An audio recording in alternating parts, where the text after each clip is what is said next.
उसके तहत ये वादा है कि पाकिस्तान कभी भी इजराइल को मुल्क तस्लीम नहीं कर सकता, ना करेगा, और एक काबिज है और जदोजहद जारी रहेगी कि इसके कब्जे से इसको छुड़ाया जाए।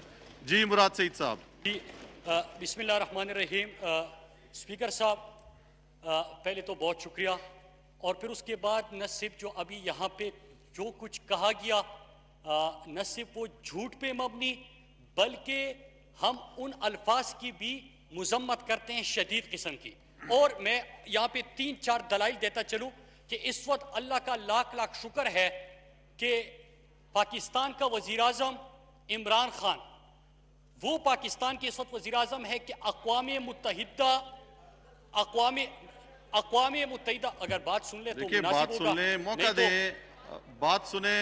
वो भी काबीना के मेंबर हैं और उनको पता है इस टाइम सीनियर वजीर है हमारे, उनको आप बोलने का मौका दें। जी, सीनियर वफाकी वजीर हैं इस टाइम, वफाकी वजीर का ओहदा है इनके पास। दूसरी दफा इस असेंबली के मेंबर बने हैं, हमारे सीनियर हैं इस टाइम, आप उनकी बात सुने। जी जी मुराद सईद।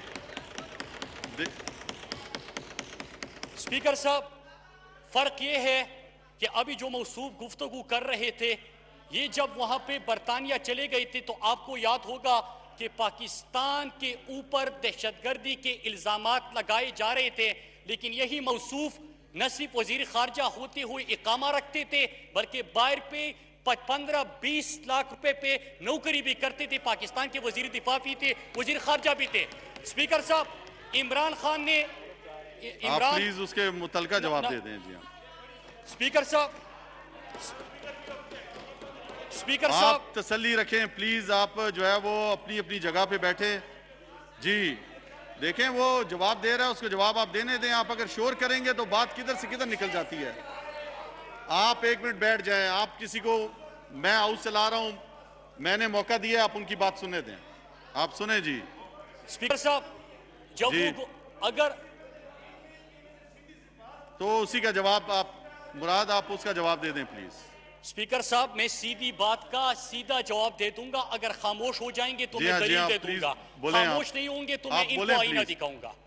स्पीकर साहब, अक़वाम मुत्तहिदा जहां से जिस ऐवानों से इस्लाम पाकिस्तान के खिलाफ जहर उगला जाता था और प्रोपेगेंडा होता था, हमारे प्यारे पाकिस्तान को और इस्लाम को दहशतगर्दी से मंसूब किया जाता था, इमरान खान की आवाज अक़वाम मुत्तहिदा में गूंजती है। आज यूएन का सेक्रेटरी जनरल भी इस्लामोफोबिया के खिलाफ जो कैंपेन हो रही है उसकी मुजम्मत करते हैं। पहले इस्लाम को दहशतगर्दी से जोड़ा जाता था, पहली दफा खत्म नबूवत का मुकदमा वहां पे लड़ा जाता है जहां से मुसलमानों की दिल आजारी होती थी। इमरान खान वहां पे खड़े होके न सिर्फ और सिर्फ मदीना की रियासत की बात करते हैं, हजरत मोहम्मद मुस्तफा सल्लल्लाहु अलैहि वसल्लम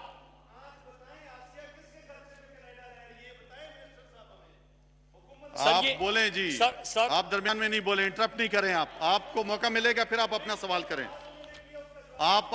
मैं सुन रहा हूं, आप बैठ जाएं। जी आप बैठ जाएं। आप इस तरह की, आप खुद डिप्टी स्पीकर रह चुके हैं, आपको हाउस का पता है कि किस तरह चलाना है। आप इस तरह नहीं करें। आप प्लीज आप बैठ जाएं, तसल्ली से सुने। आप तसल्ली से सुने। जी आप तसल्ली से सुने। आप सुने, आप खुद एक बड़े उस पर रह चुके हैं, डिप्टी स्पीकर रह चुके हैं, इस हाउस को चला चुके हैं। जी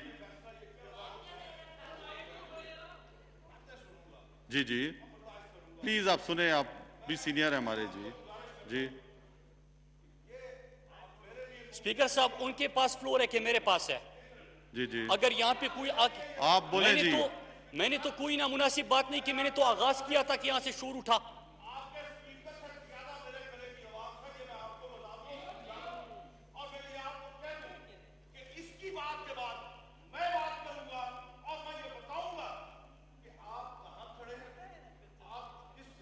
आपको मौका मिलेगा, आप बोलिएगा। जी आपको कोई नहीं रोकेगा।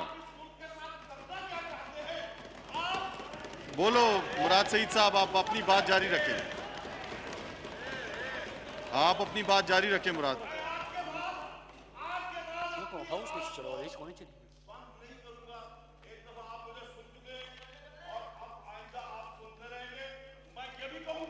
मुझे हाउस चलाना आता है और मैं जो है वो सबको बराबरी की बुनियाद पर डील करूंगा। मैं एक जैसा एक मेंबर काबिल एहतराम है, ना मैं किसी की धमकी में आऊंगा। यहाँ पे मैंने इस हाउस को चलाना है और मैं जो है वो तरीके के साथ जो आइन है, रूल है, कानून के मुताबिक चलाऊंगा। आप बोले मुराद सईद साहब। स्पीकर साहब, 2 इश्यूज उठाए गए हैं। ये कोई तरीका नहीं है कि कोई यहाँ पे उठे और यहाँ से धमकियां दी जाए। हमें भी ये तरीका आता है और हम इस तरह बात कर सकते हैं। ये जो ख्वाजा आसिफ यहाँ पे गुफ्तगू करके गया है, ये भी फिर बात नहीं कर पाएगा। ये कोई तरीका नहीं होता। स्पीकर साहब, बोलो मुराद सईद साहब, आप अपनी बात जारी रखो। स्पीकर साहब, ये कोई तरीका नहीं होता कि आप अपनी आप ही तकरीरें जाड़े, यहाँ पे किसी ने आगाज भी ना किया हो और आप यहाँ पे उठ के शोर मचाना शुरू कर दें। ये तरीका हमें भी आता है, लेकिन अगर आप 2 मिनट देंगे तो मैं एक चीज का जवाब दे दूंगा। लेकिन अगर आपने इसी तरह हाउस चलाना और या इन्होंने इसी रवैये रखने हैं तो ये भी यहाँ पे बात नहीं कर सकेंगे। आप प्लीज जो पूछा है उन्होंने, आप उसका जवाब दे दें। जी हाँ।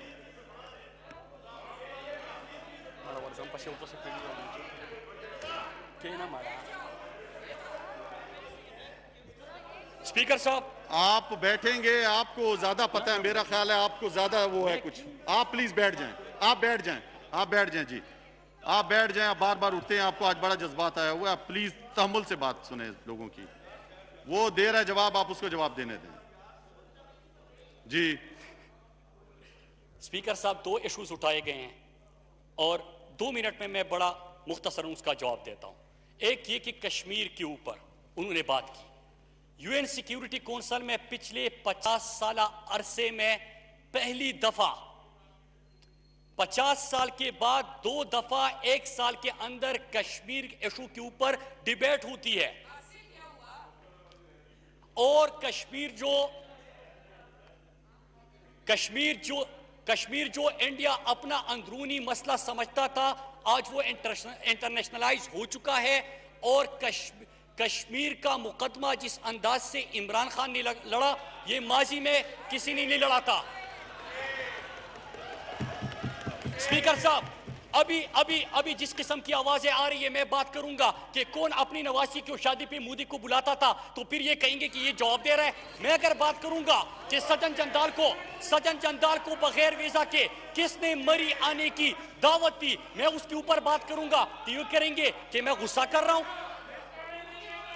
स्पीकर साहब, अगर मैं बात करूंगा कि किसी के जब सज्जन जंदाल को मरी बगैर वीजा के बुलाया गया, तो किसने ये कहा था कि हमारी तो जाती ताल्लुकात है, आपस के ताल्लुकात है, हम मुल्क को क्यों जवाब दे, हम किसी को क्यों जवाब दे।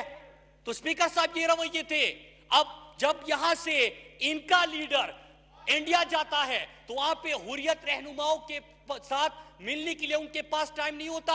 बॉलीवुड एक्टर्स को दावत देते कि उनसे मुलाकातें करवा दी जाए। स्पीकर साहब, ये लोग यहाँ पे आके बात करते हैं। और ये जो अभी मौसूफ बात कर रही थी, मैं इसलिए बता रहा हूं कि आपकी तब तक फॉरेन पॉलिसी ठीक नहीं हो सकती कि अगर आपका वजीर खारजा और आपका उस वक्त का वजीर दिफा बाहर किसी कंपनी में मुलाजिमत कर रहा हो, इकामे रख रहा हो, उसका पता नहीं कि उसकी हमदर्दी किसके पास साथ है, वो पता ही नहीं कि यहाँ पे बैठा हुआ है 5 दिन हफ्ते के, वहां पे उसकी ड्यूटी लग रही है। स्पीकर साहब, और दूसरी चीज एक चीज कि यहाँ पे स्पीकर साहब, यहाँ पे अगर ये इसराइल को और इन चीजों की बात करते हैं, ख्वाहिश किसी की हो सकती है, इंशाल्लाह इमरान खान के होते हुए और यहाँ पे इस पार्लियामेंट के होते हुए किसी की भी ये ख्वाहिश पूरी नहीं हो सकती। हमने ही जो पाकिस्तान को दहशतगर्दी से, इस्लाम को दहशतगर्दी से मंसूब किया जाता था, खत्म नबूवत के ऊपर हमारी दिलाजारी होती थी, दुनिया यहाँ पे ज़हर अफशानी करती थी, आप खामोश थे। इमरान खान ने आलिम इस्लाम का मुकदमा वहां पे जाके लड़ा। बहुत शुक्रिया मुराद, बहुत शुक्रिया जी। रुखसत की दरख्वास्तें हैं। राना मोहम्मद इसाक खान ने 15 था 19 जून 2020 के लिए वहां से रुखसत की दरख्वास्त की है। क्या दरख्वास्त मंजूर है? मंजूर है। जनाब उसामा कादरी ने 8, 10 और 12 जून के लिए वहां से रुखसत की दरख्वास्त की है। क्या दरख्वास्त मंजूर है? मंजूर है। जनाब मोहम्मद अफजल खोकर साहब ने 10 जून तक इख्तिताम इजलास के लिए वहां से रुखसत की दरख्वास्त की है। क्या दरख्वास्त मंजूर है? मंजूर है। जनाब मोहम्मद अकरम चीमा ने 10 ता 19 जून के लिए ईवान से रुख्सत की दरख्वास्त की है। क्या दरख्वास्त मंजूर है? मंजूर है। जनाब मोहम्मद रियाज मलिक साहब ने 5 ता 11 और 15 ता 19 के लिए ईवान से रुख्सत की दरख्वास्त की है।